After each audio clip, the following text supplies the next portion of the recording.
बिस्मिल्लाहिर्रहमानिर्रहीम। अस्सलाम वालेकुम नाज़रीन, कैंट के इशू पर ये मेरी चौथी वीडियो है। इस इशू के मुताबिक कैंट से जो तालीमी इदारे हैं उनको जब वो बाहर शिफ्ट किया जा रहा है, तो आज जब वो थोड़ा सा हटकर जब वो डिटेल डिस्कस करेंगे कि ये सिर्फ तालीमी इदारों के लिए ऐसा क्यों है। नाज़रीन, जो ये इशू असल वो यही है कि कैंट के कानून के मुताबिक या जो सुप्रीम कोर्ट ने जो फैसला दिया था वो ये दिया था कि कैंट में जब वो कोई भी कमर्शियल एक्टिविटी आप नहीं कर सकते। ये उसमें से जो उसका फैसला, तो उसमें से जो मेन एजेंडा था वो ये था। तो कमर्शियल एक्टिविटी तो सबसे पहले आपको उमूमन पता ही होगी, लेकिन फिर भी मैं बताता चलूँ। कमर्शियल एक्टिविटी वो एक्टिविटी होती है जो कि प्रॉफिट कमाने के लिए की जाए, बिजनेस के तौर पर जो करते हैं नफ़ा कमाने के लिए जो किया जाता है काम, वो जो वो कमर्शियल एक्टिविटी होती है। तो सिर्फ क्या तालीम ही कमर्शियल एक्टिविटी? आप अपनी स्क्रीन पर एक वीडियो भी देख रहे होंगे कि एक जो स्कूल की बिल्डिंग है उसके जब वो सराउंडिंग में, उस बिल्डिंग के नीचे जब वो शॉप्स हैं और उसके सराउंडिंग में जब वो शॉप्स बनी हुई हैं, तो जो तालीम है ये बुनियादी तौर पर जब खुद से जब लोगों ने ये स्टार्ट प्राइवेट सेक्टर ने नहीं की थी, बल्कि गवर्नमेंट ने जब आइन के मुताबिक गवर्नमेंट की जिम्मेदारी थी, लेकिन जब गवर्नमेंट अपनी जिम्मेदारी नहीं पूरी कर पाई तो उसने फिर प्राइवेट सेक्टर को जब वो इस फील्ड में आने के लिए कहा।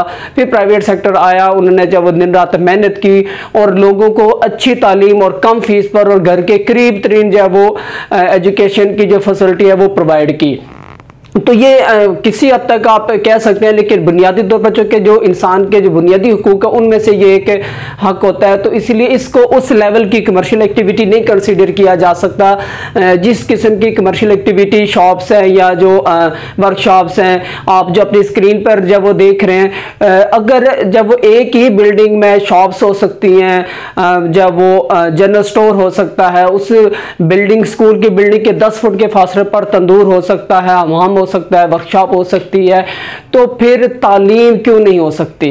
फिर स्कूल क्यों नहीं कायम रह सकते? क्या जो ये लॉज हैं, ये जो कानून है, ये जो सुप्रीम कोर्ट ने जो फैसला किया है, तो क्या सिर्फ ये तालीम के लिए जब ये कानून अप्लाई होता है?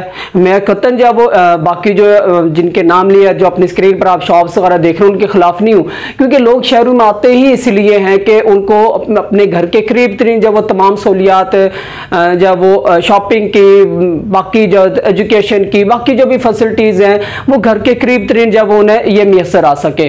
तो अगर जब ये रिहायशी इलाकों में ये चीज़ें नहीं होंगी तो फिर क्या ये जंगलों में जब वो होंगी? क्या लोगों को जब वो घरों से दूर, जब वो शहरों में रहते हुए भी 10-10 किलोमीटर दूर, 5-5 किलोमीटर दूर जाना पड़ेगा, तो फिर शहरों में आने का फ़ायदा क्या? फिर शहर और देहात में फ़र्क क्या रहेगा? तो इसलिए जब वो मेरा जब वो चीफ जस्टिस साहब से जब वो सवाल है, आर्मी चीफ से जब वो सवाल है, कंटोनमेंट वाले जो है वो उनसे जब वो सवाल है कि अगर एक ही बिल्डिंग में शॉप्स हो सकती हैं, बाकी जब वो काम हो सकते हैं, तंदूर हो सकता है, हमाम हो सकता है, तो उस बिल्डिंग के ऊपर जब वो वहाँ पर तालीम क्या वो क्यों नहीं हो सकती? वहाँ पर जब वो स्कूल क्यों नहीं कायम किए जा सकते? तालीमी इदारे क्यों नहीं कायम किए जा सके? कानून है तो सबके लिए एक जैसा होना चाहिए। ये नहीं है कि आप एक सेक्टर के लिए जब वो कानून और हो और बाकियों के लिए जब वो दूसरा कानून हो। ये जब वो ज्यादती है, ये तालीमी इदारों के साथ जब वो ये ज्यादती बंद की जाए और तालीमी इदारों को के अंत में जैसे बाकी जब वो पाकिस्तान के इलाकों में, हिस्सों में जब वो कायम है तालीमी इदारे, वैसे कैंट में भी जब वो तालीमी इदारों को कायम रहने देना चाहिए। ये लोगों की, ये बच्चों की, ये अवाम की, ये पाकिस्तानियों की जब वो सहूलियत के लिए होते हैं और ये उनका बुनियादी हक है तालीम। तो अगर आप जब वो ये ऐसा करेंगे तो फिर जो कैंट के जो 40 लाख जो है वो स्टूडेंट्स हैं उनका जब वो क्या अल्टरनेट है, उनका मुस्तकबिल क्या होगा? कैंट में रहने वाले अवाम जब वो जब स्कूल नहीं होंगे वहाँ पर, तो वो फिर किस तरह से अपने बच्चों के एजुकेशन दिलाएंगे? तो इसीलिए जब वो आपसे रिक्वेस्ट है कि इस कानून को नजरसानी की जाए, इस फैसले पे नजरसानी की जाए, और जैसे बाकी एक्टिविटीज हो रही हैं, कमर्शियल एक्टिविटीज हो रही हैं कैंट में, तो इस तरह तालीम को भी जब जारी और सारी रहने देना चाहिए। आप तमाम नाजरीन से जो मेरी ये वीडियो देख रहे हैं, इस वीडियो को लाजमी शेयर करें ताकि जब वो हुकाम बाला तक जब आवाज़ पहुँचाई जा सके और आपके और हमारे बच्चों का जो मुस्तकबिल है, जो एजुकेशन है, उसको जब वो सिक्योर किया जा सके। मुझे अगली वीडियो तक के लिए इजाज़त दें। शुक्रिया। अल्लाह हाफ़िज़।